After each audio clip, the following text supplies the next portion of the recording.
पवित्र बाइबल यानी पुराना नियम और नया नियम। इंग्लिश में इसे ओल्ड टेस्टामेंट और न्यू टेस्टामेंट कहा जाता है। टेस्टामेंट अर्थात नियम। नियम शब्द का वास्तविक अर्थ है वाचा। वाचा का मतलब है कि परमेश्वर और उसके लोगों में एक संबंध स्थापित होना। पुराना नियम शब्द दूसरी शताब्दी के अंत में प्रयोग किया गया और नया नियम भी इसी समय ही प्रयोग में लिया गया। पुराना नियम यहूदियों का नियम कहलाया, नया नियम मसीहियों का नियम कहलाया।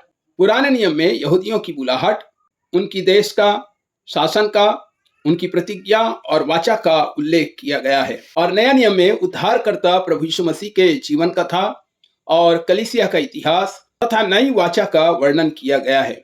दोनों को मिलाकर पवित्र बाइबल कहा गया और पवित्र शास्त्र कहा जाता है। बाइबल के अंदर पवित्र शास्त्र निम्न पदों में पाया गया है। मरकुस की किताब 12 अध्याय और 10 वचन, यूहन्ना 2 का 22 वचन, 7 का 38 और 10 का 35 वचन।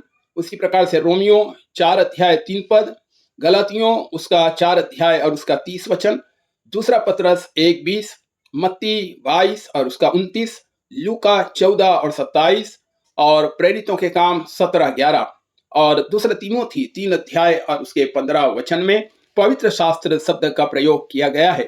बाइबल परमेश्वर का जीवित और प्रबल वचन है।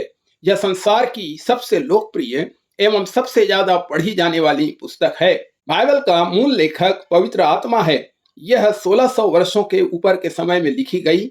बाइबल के 66 लेख हैं और 40 अलग अलग भक्तों द्वारा यह लिखी गई।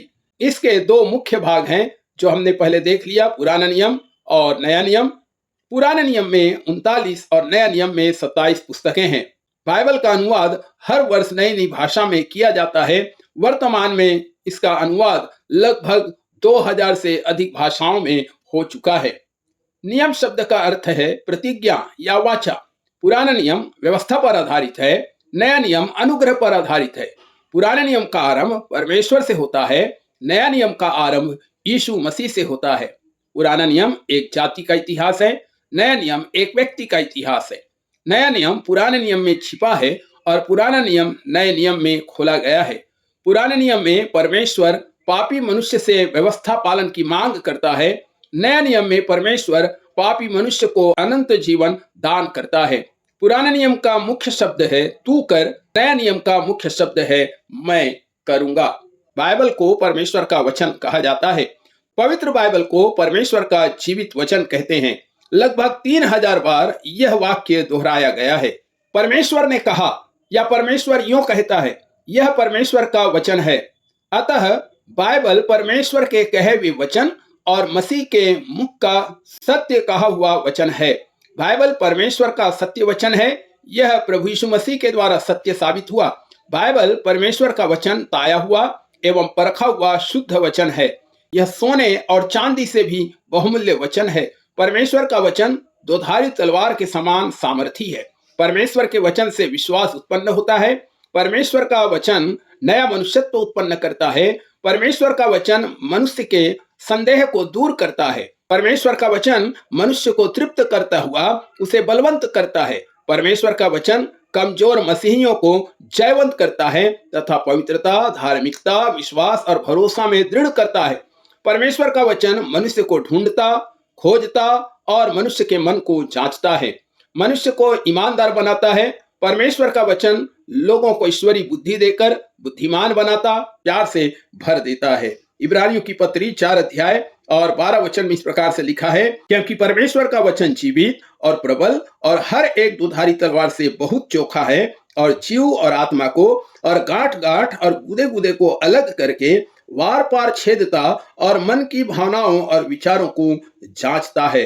दूसरा तीमोथी 3 का 16 में लिखा है, हर एक पवित्र शास्त्र परमेश्वर की प्रेरणा से रचा गया है और उपदेश और समझाने और सुधारने और धर्म की शिक्षा के लिए लाभदायक है। और 17 वचन, ताकि परमेश्वर का जन सिद्ध बने और हर भले काम के लिए तत्पर हो जाए। बाइबल के मुख्य 5 अभिप्राय हैं। पहला अभिप्राय है कि बाइबल मानव जाति पर उसकी पापमय और खोई हुई दशा को प्रकट कर दे और इसका कारण बता दे।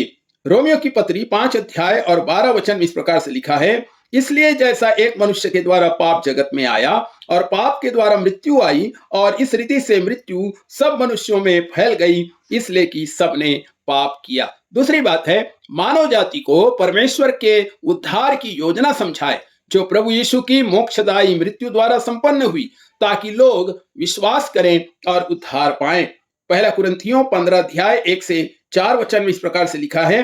पौलुस कहता है, हे भाइयों, मैं तुम्हें वही सुसमाचार बताता हूं जो पहले सुना चुका हूं, जिसे तुमने अंगीकार भी किया था और जिसमें तुम स्थिर भी हो।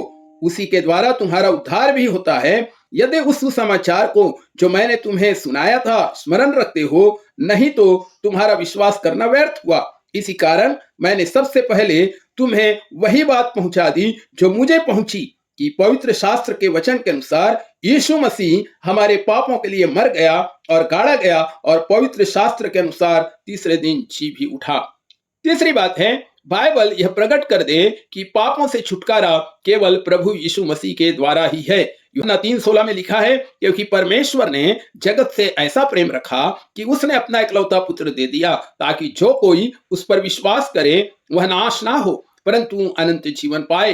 प्रेरितों के काम 4 और 12 में लिखा है, और किसी के द्वारा उद्धार नहीं, क्योंकि स्वर्ग के नीचे मनुष्यों में और कोई दूसरा नाम नहीं दिया गया जिसके द्वारा हम उद्धार पा सकें। रोमियो की पत्री 8 और उसके 1 वचन में लिखा है कि सो अब जो मसीह यीशु में है उन पर दंड की आज्ञा नहीं, क्योंकि वे शरीर के अनुसार नहीं वरन आत्मा के अनुसार चलते हैं। चौथी बात है, बाइबल यह प्रकट कर दे कि लोगों को किस प्रकार से अपना जीवन परमेश्वर के लिए ग्रहण योग्य व्यतीत करना चाहिए। रोमियो की पत्री 12 अध्याय और 1 और 2 वचन में पौलुस कहता है, इसलिए हे भाइयों, मैं तुमसे परमेश्वर की दया स्मरण दिलाकर विनती करता हूं कि अपने शरीरों को जीवित और पवित्र और परमेश्वर को भावता हुआ बलिदान करके चढ़ाओ, यही तुम्हारी आत्मिक सेवा है। और इस संसार के समान ना बनो, परंतु तुम्हारी बुद्धि के नए हो जाने से तुम्हारा चाल चलन भी बदलता जाए, जिससे तुम परमेश्वर की भली और भावती और सिद्ध इच्छा अनुभव से मालूम करते रहो। पांचवी बात है, मनुष्यों पर प्रकट करना कि विश्वासियों और अविश्वासियों का भविष्य क्या होगा। यूहन्ना की किताब उसके 5 अध्याय और उसके 28 और 29 वचन इस प्रकार से लिखा है, इससे अचंभा मत करो, क्योंकि वह समय आता है कि जितने कब्रों में हैं उसका शब्द सुनकर निकलेंगे।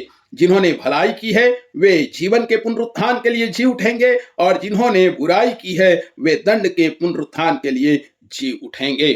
समस्त मानव जाति के लिए बाइबल का अभिप्राय यही है कि मनुष्य सुधरे और परमेश्वर को पहचाने, क्योंकि बाइबल का उपदेश समझाने, सुधारने और धर्म की शिक्षा के लिए लाभदायक है। प्रियों, बाइबल के वचन का प्रभाव उन पर बहुत पड़ता है जो इसे ठीक से पढ़ते हैं। बाइबल के वचन लोगों को ज्योति देता है, वह बुद्धि और समझ प्रदान करता है, वह धीरज, आनंद एवं शक्ति प्रदान करता है, वह विश्वास पैदा करता है तथा नया जन्म देता है, मानव को घमंड और अंधकार से बचाता है। इसलिए निरंतर परमेश्वर के वचन का हमें अध्ययन करना चाहिए। यदि हम प्रेरितों के काम 17 अध्याय और उसके 11 वचन को हम पढ़ेंगे, अंताकिया के विश्वासियों के लिए ये बात लिखी जा रही है, ये लोग थिस्सलुनीकियों के यहूदियों से भले थे और इन्होंने बड़ी लालसा से वचन ग्रहण किया और प्रतिदिन पवित्र शास्त्रों में ढूंढते रहे कि ये बातें यूं ही है कि नहीं। हम अगले वीडियो में बाइबल के विषय में और अधिक रोचक बातों को सीखेंगे। जय मसीह की। प्रभु आप सबको आशीष दे।